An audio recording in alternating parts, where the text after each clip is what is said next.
عليكم ورحمة الله وبركاته. إنا ونؤمن به ونتوكل عليه ونعوذ بالله من شرور أنفسنا ومن سيئات أعمالنا من يهده الله فهو المهتدي ومن يضلل فلن تجد له وليا مرشدا. أشهد أن لا إله إلا الله وحده لا شريك له وأشهد أن محمدا عبده ورسوله. اللهم صل على محمد وعلى آل محمد كما صليت على إبراهيم وعلى آل إبراهيم وبارك على محمد وعلى آل محمد كما باركت على إبراهيم وعلى آل إبراهيم إنك حميد مجيد. يا أيها الذين آمنوا اتقوا الله حق تقاته ولا تموتن إلا وأنتم مسلمون. يا أيها الذين آمنوا اتقوا الله وقولوا قولا سديدا يصلح لكم أعمالكم ويغفر لكم ذنوبكم ومن يطع الله ورسوله فقد فاز فوزا عظيما. ബഹുമാനരായ സഹോദരി സഹോദരന്മാരെ, അള്ളാഹു നമ്മെ ഏൽപ്പിച്ചിരിക്കുന്ന എല്ലാ ഉത്തരവാദിത്വങ്ങളും ബാധ്യതകളും ഈമാനിന്റെയും തഖ്വയുടെയും അടിസ്ഥാനത്തിൽ ഭംഗിയായി നിർവഹിച്ചുകൊണ്ട് ഏറ്റവും നല്ലവരായി ജീവിക്കുവാൻ നമ്മൾ ശ്രദ്ധിക്കുക, അതിനു വേണ്ടി പ്രവർത്തിക്കുക. അള്ളാഹു നമ്മുടെ എല്ലാ പ്രവർത്തനങ്ങളും നമ്മിൽ നിന്ന് കബൂൽ ചെയ്ത് അവന്റെ എല്ലാ റഹ്മത്തുകളും നൽകി നമ്മെ അനുഗ്രഹിക്കുകയും ചെയ്യുമാറാകട്ടെ. നമ്മുടെ വീട്ടിലും കുടുംബത്തിലും സമൂഹത്തിലുമൊക്കെ ആവശ്യമായ തർബിയത്ത് അഥവാ നല്ല ശിക്ഷണ ശീലങ്ങൾ എങ്ങനെയൊക്കെയാണ് കൈവരിക്കേണ്ടത്, ഏതെല്ലാം രൂപത്തിൽ അക്കാര്യങ്ങൾ ഖുർആനിൽ നിന്നും റസൂലുള്ളാഹി സ്വല്ലല്ലാഹു അലൈഹി വസല്ലമയുടെ ജീവിതത്തിൽ നിന്നും നാം പകർത്തണം തുടങ്ങിയ കാര്യങ്ങളൊക്കെയാണ് നമ്മൾ സംസാരിച്ചത്. നല്ല ശീലങ്ങളും ശിക്ഷണവും ഉണ്ടാക്കുക, അതിൽ മാത്രം ജീവിക്കുക എന്നതാണ് ഈമാൻ നഷ്ടപ്പെട്ടു പോവാതെ കഴിയുവാൻ ആവശ്യം. നമ്മുടെ എല്ലാം മനസ്സിൽ ഈമാനുണ്ട്, ഇസ്ലാമുണ്ട്, അള്ളാഹുവിനെ പറ്റിയുള്ള പേടിയും ഭയപ്പാടും ഒക്കെയുണ്ട്. അവയെല്ലാം അതുപോലെ പ്രകാശത്തോടു കൂടെ നിലനിൽക്കാൻ അതിന് അനുസൃതമായ ഒരു സാഹചര്യവും വേണം. അത് വീട്ടിലാണെങ്കിലും കുടുംബത്തിലാണെങ്കിലും ഒക്കെ അനുകൂലമായ സാഹചര്യം ഉണ്ടെങ്കിൽ മാത്രമേ ഈമാനും ഇസ്ലാമും കേടുകൂടാതെ നിലനിൽക്കുകയുള്ളൂ. അത്തരം അനുകൂലമായ ഒരു സാഹചര്യം ഉണ്ടാക്കിയെടുക്കലാണ് നമ്മൾ പറയുന്ന ഇസ്ലാമികമായ തർബിയത്ത് കൊണ്ട് റസൂൽ സല്ലല്ലാഹു അലൈഹി വസല്ലം ഉദ്ദേശിക്കുന്നത്. അദ്ദേഹത്തിന്റെ തർബിയത്ത് ചിന്തകൾ ഈ പറഞ്ഞ ഭക്തിയും ഈമാനും ഉണ്ടാക്കിയെടുക്കാൻ ആവശ്യമായ സാഹചര്യങ്ങൾ സൃഷ്ടിക്കുന്നതിന് അദ്ദേഹം നൽകിയ ചിന്തകളൊക്കെ രണ്ട് കാര്യങ്ങളെയും സമന്വയിപ്പിച്ചുകൊണ്ടാണ്.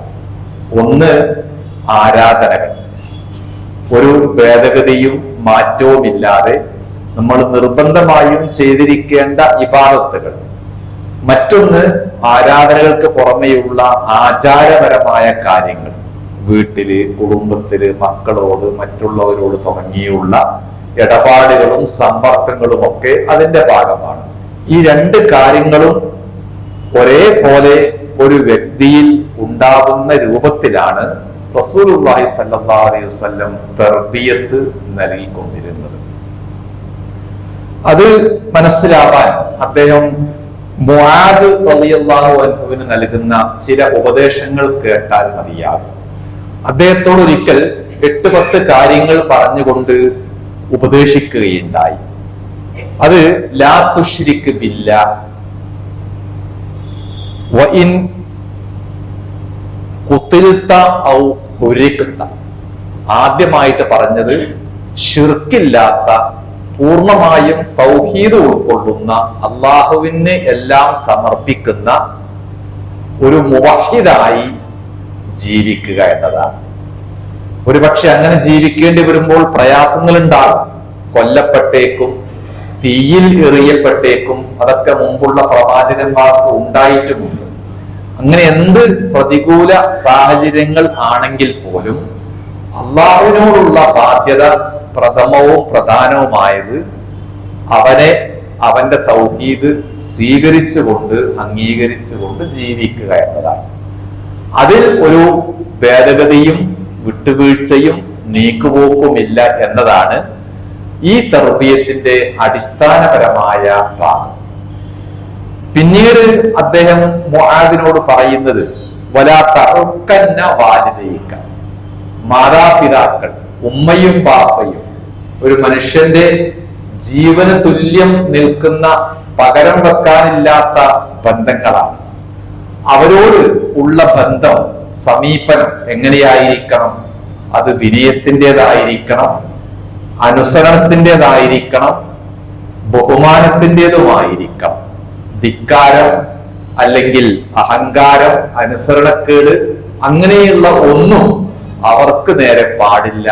നിന്റെ വീട്ടിൽ നിന്നും കുടുംബത്തിൽ നിന്നും ബഹിഷ്കരിക്കപ്പെട്ടാൽ പോലും ഉമ്മയും ബാപ്പയും ഈ സ്ഥാനത്ത് തന്നെ നീ കാണണം എന്നതാണ് മുആദ് റളിയല്ലാഹു അൻഹുവിന് കൊടുക്കുന്ന മറ്റൊരു ഉപദേശം. പിന്നീട് പറഞ്ഞത് വലാ തത്റുക്കന്ന സ്വലാത്തൻ മക്തൂബ. ഒരു നമസ്കാരവും വിട്ടുകളയാൻ പാടില്ല. ആരാധനയുടെ പ്രധാനപ്പെട്ട രണ്ടാമത്തെ ഒരു നമസ്കാരവും ഉപേക്ഷിക്കാൻ പാടില്ല. കാരണം നമസ്കാരം ഉപേക്ഷിച്ചാൽ അയാൾക്ക് നേരെ അള്ളാഹുവിന്റെ എല്ലാവിധ സംരക്ഷണ ചുമതലയും അതോടുകൂടെ അവസാനിച്ചു. ഇപ്പൊ നമ്മളോട് ജീവിക്കുന്നതും ഓടുന്നതും നടക്കുന്നതും ഉപജീവനം കണ്ടെത്തുന്നതുമെല്ലാം നമ്മളുടെ സാമർത്ഥ്യം കൊണ്ടും കഴിവുകൊണ്ടുമല്ല. അത് മാത്രമല്ല, അത് ചെറിയൊരു ഭാഗം നിർവഹിക്കുന്നു എന്നേ ഉള്ളൂ. അതിന്റെയൊക്കെ മുകളിൽ ദിമ്മത്തുള്ള അള്ളാഹുവിന്റെ ഒരു സംരക്ഷണമുണ്ട്. അവന് മാത്രം നൽകാൻ സാധിക്കുന്ന ഒരു ദിമ്മത്ത്, കാവലുണ്ട്. ആ സംരക്ഷണം നമ്മിൽ നിന്നും പടച്ചോൻ പിൻവലിക്കും. നമസ്കാരത്തിന്റെ കാര്യത്തിൽ അലസത കാണിച്ചാൽ, ശിക്ഷണത്തിലും തർബിയത്തിലും നമ്മുടെ കുട്ടികൾക്ക് എന്നും, എത്ര ചെറിയ കുട്ടികളാണെങ്കിലും വലിയവരാണെങ്കിലും നൽകാനുള്ള വളരെ പ്രധാനപ്പെട്ട മൗലികമായ ഒരു ഉപദേശമാണ് റസൂൽ സല്ലല്ലാഹു അലൈഹി വസല്ലം ഇവിടെ നൽകുന്നത്. പിന്നീട് പറയുന്നത് വലാ തശ്റബന്ന ഖംറൻ. മദ്യപിക്കാൻ പാടില്ല. മദ്യം, അതിന് സമാനമായ മറ്റു ലഹരി ഉപയോഗങ്ങൾ, ഇവയെല്ലാം പാടെ വർജിക്കുക. കാരണം പറയുന്നത് അത് എല്ലാവിധ വൃത്തികളുടെയും തുടക്കമായിരിക്കുമെന്നാണ്. ഒരു മനുഷ്യൻ ജീവിതത്തിൽ ചീത്തയാവാൻ എന്തെല്ലാം മാർഗങ്ങളുണ്ട്, അവന്റെ സ്വഭാവം മോശമാവാൻ എന്തെല്ലാം കാരണങ്ങൾ ഉണ്ടാവാം. എല്ലാത്തിന്റെയും തുടക്കം ഒരു തുള്ളി, ഒരു മുറുക്ക് മദ്യത്തിൽ നിന്നായിരിക്കും. അതും നമ്മുടെ കുട്ടികൾക്ക്, സമൂഹത്തിലെ എല്ലാവർക്കും വളരെ ഗൗരവത്തിൽ ബോധം നൽകേണ്ട ഒരു കാര്യമാണ്. മറ്റൊന്ന്, അള്ളാഹുവിന് വേണ്ടി പ്രവർത്തിക്കുമ്പോൾ ധിക്കാരം, അള്ളാഹുവിന് ധിക്കാരമായിട്ട് ഒന്നും ചെയ്യാൻ പാടില്ല. അത് കൽപ്പനകളിലാവാം, കൽപ്പനകൾ അനുസരിക്കാതിരിക്കുന്ന രംഗത്താവാം, വിലക്കപ്പെട്ട കാര്യങ്ങൾ ചെയ്തുകൊണ്ടുമാവാം. എങ്ങനെയാണെങ്കിലും അത് അള്ളാഹുവിനോടുള്ള മഅസിയത്ത്, ധിക്കാരമാണ്. അങ്ങനെ ധിക്കാരം തുടങ്ങിയാൽ അതിന്റെ പരിണിതി എന്തായിരിക്കും? ഫഇന്ന ബിൽ മഅസിയത്തി ഹില്ലു സഖത്തില്ല. അള്ളാഹുവിനോട് ധിക്കാരം കാണിച്ചുകൊണ്ട് ജീവിച്ചാൽ അതിന്റെ തൊട്ടടുത്തത് അള്ളാഹുവിന്റെ കോപം ഏതെങ്കിലും രൂപത്തിൽ നമ്മിലേക്ക് വർഷിച്ചുകൊണ്ടിരിക്കും. അള്ളാഹു നമ്മളെ സ്നേഹിക്കുക എന്നതാണ് പ്രധാനം. വെറുക്കാതിരിക്കണം, കോപിക്കാതിരിക്കണം. ഈ കോപം എളുപ്പത്തിൽ വിളിച്ചു വരുത്തുന്ന വഴിയാണ് അള്ളാഹുവിനോട് മോശമായി ധിക്കാരപരമായി സമീപിക്കുക എന്നത്. അതിനാദ്യം വേണ്ടത് നാം തുടക്കത്തിൽ പറഞ്ഞു, അള്ളാഹുവിന്റെ തൗഹീദും ഈമാനും ഭക്തിയും പൂർണ്ണമായും അംഗീകരിച്ചുകൊണ്ട് ജീവിക്കുക എന്നത്. അതിൽ നിന്നാണ് ഈ പറഞ്ഞ അള്ളാഹുവിനോടുള്ള വിനയവും ബഹുമാനവും ഉണ്ടാവണം. ഒരിക്കലും ഒരു കാര്യത്തിലും ധിക്കാരം ഉണ്ടാവുകയില്ല എന്ന് ഉറപ്പുവരുത്തുകയും വേണം. അപ്പൊ ഇങ്ങനെയുള്ള ശിക്ഷണങ്ങൾ, ആരാധനയും തൗഹീദ് ഉൾക്കൊള്ളുന്ന ഈമാനും, അതോടൊപ്പം മാതാപിതാക്കൾ, കുടുംബം, നമസ്കാരം, അള്ളാഹുവിനോടുള്ള സമീപനം, ഇവയെല്ലാം കൂട്ടിച്ചേർത്തുകൊണ്ടുള്ള ഒരു സമീപനമായിരുന്നു റസൂൽ സല്ലല്ലാഹു അലൈഹി വസല്ലം അവിടെയുള്ള ആളുകളെ സംസ്കരിക്കാനും അവരെ ഏറ്റവും നല്ല തർബിയത്തിൽ നിലനിർത്താനും സഹായിച്ചത്. അതുതന്നെയാണ് കാലമേറെ പിന്നിട്ടാലും, നൂറ്റാണ്ടുകൾക്ക് അപ്പുറത്തുള്ള ഒരു ഉപദേശമാണെങ്കിലും അതിന്റെ പഴക്കവും പാരമ്പര്യവും എല്ലാം ഇന്നും അതിനുണ്ട്. അതുതന്നെയാണ് നമ്മുടെ സമൂഹത്തിനും ആവശ്യം. റസൂൽ സല്ലല്ലാഹു അലൈഹി വസല്ലം പറയാറുണ്ട്, ഈ സമൂഹത്തിന്റെ, മുസ്ലിം ഉമ്മത്തിന്റെ തുടക്കം എന്തുകൊണ്ടെല്ലാമാണോ നന്നായത്, മെച്ചപ്പെട്ടത്, അതേ കാര്യങ്ങൾ കൊണ്ട് തന്നെയാണ് ഈ ഉമ്മത്തിന്റെ അവസാനവും നന്നാക്കാൻ സാധിക്കുകയുള്ളൂ. ആളുകൾ നന്നായി, വിദ്യാഭ്യാസം വർദ്ധിപ്പിച്ചു, ടെക്നോളജി വളർന്നു, അങ്ങനെയൊക്കെയാണെങ്കിലും മൂല്യങ്ങൾക്കും തർബിയത്തിനും ഒരു മാറ്റവും വരുത്തേണ്ടതില്ല എന്നാണ് ആ പറഞ്ഞ ഹദീസിന്റെയും അർത്ഥം. ഈ രൂപത്തിൽ എല്ലാ നല്ല കാര്യങ്ങളും എന്താണ്, എങ്ങനെയാണ് ശക്തിപ്പെടുത്തേണ്ടത് എന്ന് തീരുമാനിച്ചുകൊണ്ട് അവ എല്ലാ വ്യക്തികൾക്കിടയിലും പ്രചരിപ്പിക്കുകയാണെങ്കിൽ അതിലൂടെ വളർന്നു വരുന്നത് ഏറ്റവും നല്ല ഒരു റോൾ മോഡലായി നിൽക്കാവുന്ന നല്ല വ്യക്തികളായിരിക്കും. അങ്ങനെയുള്ള കുറെ ആളുകൾ കൂടുമ്പോൾ നല്ല സമൂഹവും അവിടെ തന്നെയാണ് പിറക്കുക. ഇനി ഇതിലേക്ക് നാം ചേർത്ത് വെക്കുന്നത് ഉമർ ഇബ്നു അബ്ദുൽ അസീസ് റളിയല്ലാഹു അൻഹു, അദ്ദേഹത്തിന്റെ ഒരു അനുഭവമാണ്. വളരെ നല്ല ഭക്തനായ ഒരു ഭരണാധികാരിയായിരുന്നു ഉമർ. അദ്ദേഹം അധികാരം ഏറ്റെടുത്തപ്പോഴും എങ്ങനെയൊക്കെയാണ് കാര്യങ്ങൾ കൈകാര്യം ചെയ്യേണ്ടത്, ജനങ്ങളോടുള്ള സമീപനം എങ്ങനെയൊക്കെയായിരിക്കണമെന്ന് അദ്ദേഹം ഉപദേശം ചോദിച്ചു. വളരെ പ്രസിദ്ധനായ താബിഈ കൂടിയായിരുന്ന സാലിം ഇബ്നു അബ്ദില്ല റളിയല്ലാഹു അൻഹു അദ്ദേഹത്തെ ഇപ്രകാരമാണ് ഉപദേശിച്ചത്. ഉമറിനോട് അദ്ദേഹം പറയുകയാണ്, ഇജാലിന്നാസ അബൻ വ അഖൻ വ ഇബ്നൻ. ജനങ്ങളെ മൂന്നായി കണ്ടാൽ മതി.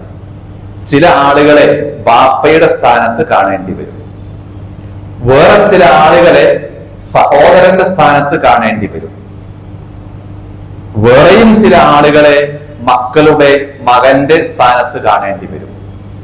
ഈ രൂപത്തിൽ ആളുകളെ കാറ്റഗറീസ് വീതിക്കുക, മാറ്റി മാറ്റി നിർത്തുക. ഈ പട്ടികയിൽപ്പെടാത്ത ആള് സമൂഹത്തിൽ ഉണ്ടാവുകയില്ല. എങ്കിൽ പിന്നെ ഈ മൂന്ന് വിഭാഗത്തോടും എങ്ങനെ പെരുമാറണം എന്നുള്ളത് എളുപ്പമാണ്. എങ്ങനെയാണത്? ഫബിറ അബാക്ക, ബാപ്പയുടെ സ്ഥാനത്ത് കാണുന്നവരോട് ബിറ്, പുണ്യം കാണിക്കണം. വഹ്ഫദ് അഹാക്ക, സഹോദരന്റെ സ്ഥാനത്ത് കാണുന്നവരോട് അവർക്ക് സംരക്ഷണം ഉണ്ടാവുന്ന പരിരക്ഷ നമ്മിൽ നിന്നുണ്ടാവണം. വർഹം ഇബ്നക, മകന്റെ സ്ഥാനത്ത് കാണുന്നവരോടോ റഹ്മത്ത്, കരുണാമയമായി സമീപിക്കണം. അപ്പൊ സമൂഹത്തിലുള്ള, വീട്ടിനകത്താണെങ്കിലും കുടുംബത്തിലാണെങ്കിലും പുറത്താണെങ്കിലുമുള്ള എല്ലാവരോടും എങ്ങനെ സമീപിക്കണം എന്നുള്ള തർബിയത്ത് നേരത്തെ പറഞ്ഞ ഹദീസിൽ കിട്ടി. അതിന്റെ പ്രാവർത്തിക രൂപം ഉമർ റളിയല്ലാഹു അൻഹുവിനോടുള്ള ഈ ഉപദേശത്തിൽ നമുക്ക് മനസ്സിലാക്കാൻ സാധിക്കുകയും ചെയ്തു. സമൂഹത്തിൽ ബാപ്പയെ പോലെ കാണേണ്ട ആളുകൾ, അവരോടൊരിക്കലും നമുക്ക് അഹങ്കാരം ഉണ്ടാവുകയില്ല. കാരണം അവർ നമ്മുടെ ബാപ്പയുടെ സ്ഥാനത്താണ്. ഉമ്മയെ പോലെ കാണേണ്ട സ്ത്രീകൾ, മകളെ പോലെ കാണേണ്ട സ്ത്രീകൾ, സ്വന്തം ഉടപ്പറപ്പായ പെങ്ങളെ പോലെ കാണേണ്ട സ്ത്രീകൾ, ഇങ്ങനെയൊക്കെയാണ് സ്ത്രീകളെ കാണുന്നതെങ്കിൽ പിന്നെ അവിടെ കയ്യേറ്റം, പീഡനം ഒന്നും സംഭവിക്കുകയില്ല. അപ്പൊ എല്ലാവിധ ധർമ്മങ്ങളും വേരുറപ്പിക്കാൻ ആവശ്യമായ നല്ല ശീലങ്ങൾ ഈമാനിലൂടെ, ഈമാൻ അടിസ്ഥാനപ്പെടുത്തിയുള്ള തർബിയത്തിലൂടെ ഒരു സമൂഹത്തിൽ ഉണ്ടാക്കിയെടുക്കലാണ് ആവശ്യം. അത് പിന്നെ മറന്നു പോവുകയില്ല. ഈമാൻ ആണ് പ്രേരകം, പ്രചോദനമെങ്കിൽ അതുണ്ടാക്കുന്ന ഒരു നല്ല കാര്യങ്ങളും മറന്നു പോവുകയില്ല. ബാക്കിയുള്ള എല്ലാ കാര്യങ്ങളും മറന്നേക്കും. നമ്മൾ പഠിക്കുന്ന കാര്യങ്ങൾ, സ്കൂളിൽ പഠിക്കുന്ന കാര്യങ്ങൾ, പരീക്ഷയ്ക്ക് പഠിച്ച കാര്യങ്ങൾ ഒക്കെ മറന്നേക്കും. പക്ഷെ ഈമാൻ മറന്നു പോവുകയില്ല. ഇന്ന് നമ്മളെല്ലാവരും പത്രം വായിച്ചിട്ടുണ്ടാകും. പത്രത്തിലെ പ്രധാന വാർത്ത എന്തൊക്കെയായിരുന്നു? പലപ്പോഴും മറന്നു പോയിട്ടുണ്ടാകും. 4-5 മണിക്കൂർ കൊണ്ട് പത്രത്തിൽ വായിച്ചതെല്ലാം മറന്നു പോകും. എന്നാൽ നമ്മുടെ ഉമ്മ, പാപ്പ എന്ന് കേൾക്കുമ്പോൾ അവര് പതിറ്റാണ്ടുകൾക്ക് മുമ്പ് മരിച്ചവരാണെങ്കിലും ആ പേര് കേൾക്കുന്ന മാത്രയിൽ അവരുടെ മുഖം നമ്മുടെ മനസ്സിലെത്തി. ഉമ്മയുടെയും പാപ്പയുടെയും മുഖം നമ്മൾ മറക്കുകയില്ല. അത് പത്രത്തിൽ വായിക്കുന്നത് പോലെയല്ല. ആ ഉമ്മയുടെയും പാപ്പയുടെയും മുഖം മനസ്സിൽ തെളിഞ്ഞു വരുന്നുവെങ്കിൽ അതിനേക്കാളും പ്രകാശമാനമായി തെളിഞ്ഞു വരുന്ന ഘടകങ്ങളാണ് അല്ലാഹുവും റസൂൽ സല്ലല്ലാഹു അലൈഹി വസല്ലമയും. അവർ നൽകുന്ന ഈമാൻ ഈ പറഞ്ഞ പോലെ ഒരിക്കലും മറക്കാത്ത ഒരു വികാരമായിട്ട് മനസ്സിലുണ്ടാകും. അപ്പോൾ കേവലം പഠിച്ചു കിട്ടുന്ന അറിവല്ല, വായിച്ചു കിട്ടുന്ന അറിവല്ല, മനസ്സിൽ സൂക്ഷിക്കുന്ന വികാരമായിട്ട് ഈമാൻ മാറുകയും ആ ഈമാൻ കൊണ്ട് ഇങ്ങനെയുള്ള കാര്യങ്ങളൊക്കെ ഉൽപ്പാദിപ്പിക്കുകയും ചെയ്താൽ ഏറ്റവും നല്ല വീടും മക്കളും കുടുംബവും സമൂഹവും അയൽപക്കവും ഒക്കെ നമുക്ക് തന്നെ ഉണ്ടാക്കാൻ പറ്റും. അല്ലാഹു അതിന് നമ്മെ എല്ലാം അനുഗ്രഹിക്കുമാറാവട്ടെ. അവന്റെ ഏറ്റവും നല്ല ഉത്കൃഷ്ട ആളുകളായി ബാക്കി നിൽക്കുവാൻ അവൻ നമ്മെ അനുഗ്രഹിക്കുമാറാവട്ടെ.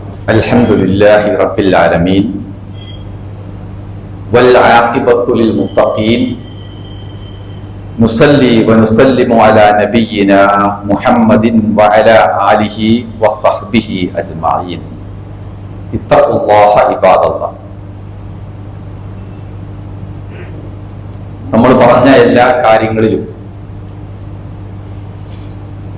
യഥാവിധി അത് ജീവിതത്തിൽ കൊണ്ടുവരാനും ആ ചിന്ത മറന്നുപോവാതെ മനസ്സിൽ ഉണ്ടാവാനും നന്മയെയും തിന്മയെയും പറ്റിയുള്ള ബോധ്യപ്പെടുത്തൽ കൂടി റസൂൽ സല്ലല്ലാഹു അലൈഹി വസല്ലം നടന്നു.